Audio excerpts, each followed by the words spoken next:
Kevin Bennett moved closer to me in the courthouse hallway, close enough that the scent of his expensive cologne reached me. It was the kind he only wore on days when he wanted to feel important, untouchable. "Today is the best day of my life," he said quietly, his tone smooth and sure. "I'm taking everything from you." He smiled like the ending was already decided. Sophie Lane stood just behind him. His assistant. His lover. His proof of victory. She didn't speak. She didn't need to. Her smile said enough, sharp, confident, and cruel. People passed by without a glance. Lawyers, clerks, strangers carrying their own private disasters. No one noticed the small battle happening in that narrow hallway. Kevin adjusted his jacket and looked down at me the way someone looks at property already claimed. "The condo is mine. The accounts are mine. You should have taken the settlement when you had the chance." I didn't respond. That silence bothered him more than tears ever would have. He wanted fear. He wanted pleading. He wanted confirmation that I was already beaten. Instead, I stayed calm, hands folded, eyes steady. "You were always quiet, Laura," he went on, almost amused. "Quiet women don't win in court. My lawyer is a shark. Yours looks like he should have retired years ago." Sophie shifted and crossed her arms, letting the bracelet on her wrist catch the light. "The one he bought with money he thought I'd never track." Kevin leaned in one last time. "After today, you'll have nothing. No home. No leverage. No future." That was when my lawyer stepped beside me. Mr. Harold Whitman didn't raise his voice or hurry.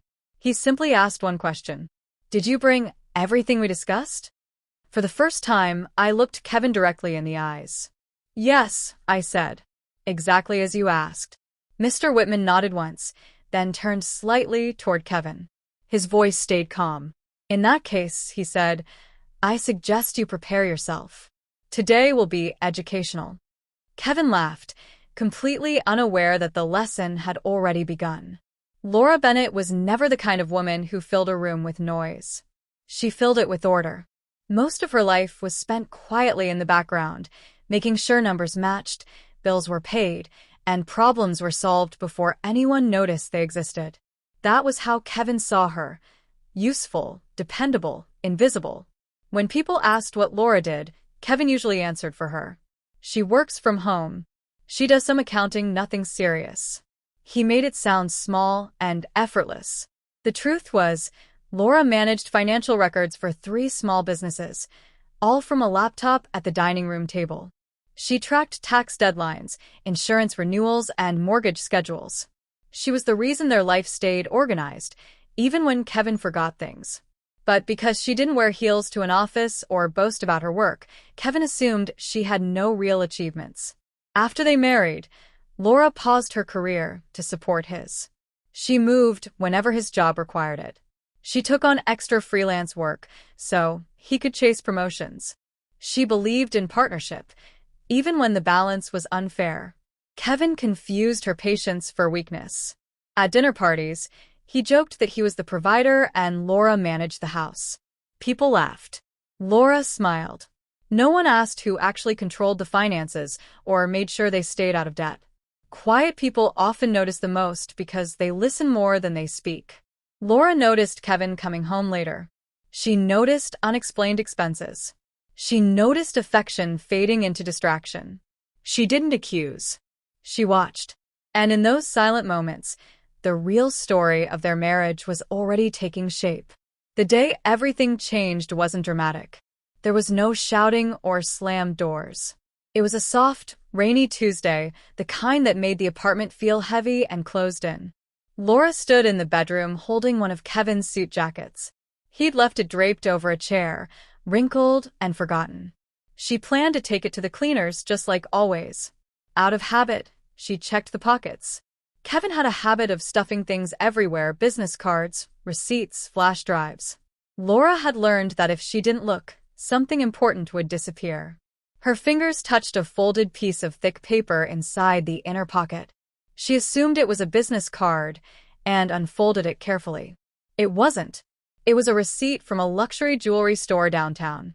The total made her sit on the edge of the bed. $5,000. The date was yesterday. The time was 2:30 in the afternoon. Yesterday at 2:30, Kevin had texted her saying he was stuck in meetings and would be home late. He had promised they'd watch a movie together that night. Instead, he had been buying jewelry. Her heart didn't race. Her hands didn't shake. What she felt was colder than panic. Laura picked up her phone and opened social media. Kevin had mentioned his new assistant once. Sophie Lane, young, organized, always cheerful. It took less than 2 minutes to find her public profile. The latest photo showed a perfectly manicured hand holding a glass of champagne inside a luxury car. On her wrist was a gold bracelet with a blue stone. The caption read, "Best night of my life." Laura didn't need any more proof. In that quiet bedroom, surrounded by the life she thought she had built, something inside her finally went still. The marriage was over. But the accounting had only just begun. Laura did not cry that night. She did not wake Kevin. She did not throw the receipt in his face or demand an explanation. She did what she had always done when something didn't make sense. She opened her laptop. Emotions create noise. Numbers create clarity. That had been her rule since her first accounting class. She created a new file and named it something only she would recognize: balance. Then she began to work. She logged into their shared financial accounts first: credit cards, savings, mortgage payments. Kevin had always assumed she didn't notice these things. He thought money just appeared when needed. Laura pulled every statement from the last 3 years. Patterns emerged immediately. Small charges at first: restaurants, rides, gifts, then larger ones: hotel bookings, travel, jewelry, all during times Kevin claimed to be out of town for work. The math didn't match his salary. Next, she checked her own records, transfers she had sent Kevin every month to cover household expenses. In the memo line, she had always written simple notes like rent, mortgage, or utilities. It had seemed trivial at the time.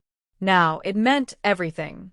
She created tabs: income, expenses, gifts, Sophie. Slowly, a picture emerged, not an emotional story, but a financial one. Kevin wasn't just cheating. He was funding another life. Every dollar spent on Sophie came from money Laura had earned or carefully saved. Their future was being used to decorate someone else's present. Laura leaned back in her chair, staring at the screen full of numbers. This was no longer about heartbreak. This was about restitution. For the next several weeks, Laura lived in 2 worlds inside the same apartment. In front of Kevin, she was the quiet wife he had always known. She cooked dinner, asked about his day, nodded at his stories of meetings and travel, even smiled when he pretended to care. Kevin never noticed. In his mind, Laura remained exactly where he had left her, in the background. But when he left for work or fell asleep beside her, Laura became someone else. She turned the small storage room off the kitchen into a private office. There, she spread out bank statements, receipts, and spreadsheets, following the trail of money Kevin had never bothered to hide properly. The condo was the first thing she checked. Years earlier, Laura had received a large inheritance from her grandmother. Kevin had convinced her to put it toward their down payment, saying it was easier if it went through his account. She had trusted him. Now, she traced every dollar. The money had come from her inheritance, gone to Kevin's account, then straight to the developer. The amount matched perfectly. Not a cent had come from Kevin. The mortgage was no different. Every month, Laura had transferred the payment to him so he could finalize it himself. She had thought she was supporting his pride. In reality, she was building her own proof. Next came the spending: flights, hotels, jewelry, restaurants, all for Sophie, all paid with family money. Then she saw something that made her blood run cold: large transfers to betting sites, thousands at a time, always after Kevin received a bonus or closed a deal. He wasn't just careless. He was reckless. By the end of the month, Laura had something far more powerful than anger. She had evidence. And Kevin had no idea the clock was already running out.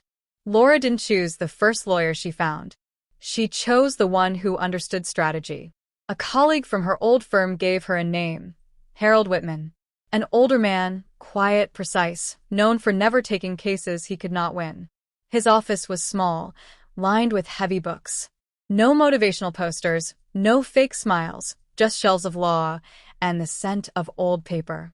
Laura placed her folder on his desk and began to speak. She didn't cry. She didn't complain. She told him what happened the way she would explain a financial report, step by step, dollar by dollar. Whitman listened without interrupting. When she finished, he opened the folder and began reading. Minutes passed in silence. He turned pages, studied numbers, compared dates. Finally, he looked up. "You didn't come here for sympathy," he said. "You came to finish something." Laura nodded. He closed the folder slowly. "You have enough here to walk away with everything that is rightfully yours, possibly more, but only if we do this correctly." "What do we do?" Laura asked. "We let him think he's already won," Whitman replied. "We let him talk. We let him show who he really is. And when the time is right, we place the truth in front of the court." For the first time in weeks, Laura felt something she hadn't: control. Since finding that receipt, the future no longer looked dark, it looked precise. Kevin arrived at the courthouse as if stepping into a celebration instead of a divorce hearing. His suit was perfectly tailored, his hair flawless. He wore the confident smile of a man certain the story would end exactly as he wanted. At his side was Sophie Lane, dressed too boldly for a courtroom but perfect for someone wanting to be noticed. They looked like a couple walking into a future they were sure was theirs. Laura and Harold Whitman were already seated when Kevin entered. He barely glanced at her. In his mind, she was irrelevant. Kevin's lawyer spoke first, loud, polished, and certain. He described Kevin as the provider, the successful one who paid for everything. Laura, he said, stayed home and benefited from Kevin's work. Laura did not react. Kevin nodded along, believing every word. Sophie sat in the hallway, scrolling through her phone, already imagining which furniture would go in the condo. The judge listened quietly. Then Harold Whitman stood. He did not rush. He did not raise his voice. He simply opened Laura's folder. "Your Honor," he said, "this case is not about emotion. It is about records." He began with the condo, showing the inheritance Laura received, the exact amount, the date, the transfer into Kevin's account, the payment to the developer. Kevin shifted uncomfortably. Whitman moved next to the monthly transfers, every mortgage payment coming from Laura's account before Kevin made the official payment. Kevin's lawyer tried to interrupt. Whitman didn't stop. Then came the spending: flights, hotels, jewelry, all for Sophie, all paid with family money. Kevin's face lost color. Finally, Whitman addressed the gambling, thousands of dollars at a time, money that should have gone to the household. The courtroom fell silent. Kevin no longer looked confident. He looked trapped. For the first time in months, Laura saw that he was finally seeing the truth. He was not in control anymore. Whitman let the silence linger. In a courtroom, quiet can be louder than any argument. "Your Honor," he continued, "what you are seeing is not just irresponsible spending. It is a pattern of financial abuse and dissipation of marital assets." He handed the judge a thick stack of documents. These records show that Kevin Bennett used joint funds to finance gambling and an extramarital relationship while presenting himself as the sole provider. Kevin's lawyer flipped through his papers, his confidence gone. There was nothing to counter bank statements and transaction histories. Whitman moved deliberately, placing each piece as if on a chessboard. "Here are the transfers to offshore betting accounts. Each one lines up with Kevin's bonus payments." This was not entertainment. This was compulsion. Kevin tried to speak, but the judge raised a hand. Whitman held up the jewelry receipt. $5,000 for a bracelet, purchased during a workday, given not to his wife, but to Mississippi Sophie Lane. He placed a printed photo on the table. "This is that same bracelet on Sophie's wrist, posted on social media the very night it was purchased." Kevin's shoulders slumped. Finally, Whitman addressed the matter of income. Laura, as an accountant, had reviewed Kevin's deposits and compared them to his reported salary. The numbers did not match. Whitman passed more pages to the judge. These show payments routed through third-party accounts that were never reported, funds that were not taxed, funds that went directly into Kevin's personal use. Kevin's lawyer sank back in his chair. "We are not here to pursue criminal charges," Whitman said, "but this court must understand that Kevin's claimed income is not only exaggerated, but partly illegal." Kevin stared at Laura across the room. He had assumed her quiet meant ignorance. He had been wrong. The judge removed her glasses and studied the documents. When she looked up, her expression had changed. "Mr. Bennett," she said, "you have presented yourself as the victim in this marriage. The records tell a very different story." Kevin swallowed. "The court will take a brief recess," the judge continued. "When we return, I will issue a ruling." As everyone stood, Kevin finally turned to Laura. "What did you do?" he whispered. Laura closed her folder and met his eyes calmly. "I did the accounting," she said. "Nothing more, nothing less." When the judge returned, the room felt smaller, heavy with expectation. She did not speak slowly. She did not soften her tone. "The condo," she said, "is recognized as the separate property of Laura Bennett. It is not subject to division." Kevin's head dropped. The court further finds that Kevin Bennett dissipated marital assets through gambling and gifts to a third party. He is ordered to reimburse Laura Bennett for half of the proven losses. Kevin's lawyer did not look up. "The vehicle purchased during the marriage will remain with Kevin, along with the remaining loan obligation." With each sentence, Kevin's future grew narrower. Laura did not smile. She did not celebrate. She simply breathed. Outside the courtroom, Sophie was waiting. Her patience vanished when she saw Kevin's face. "Did we win?" she asked. Kevin shook his head.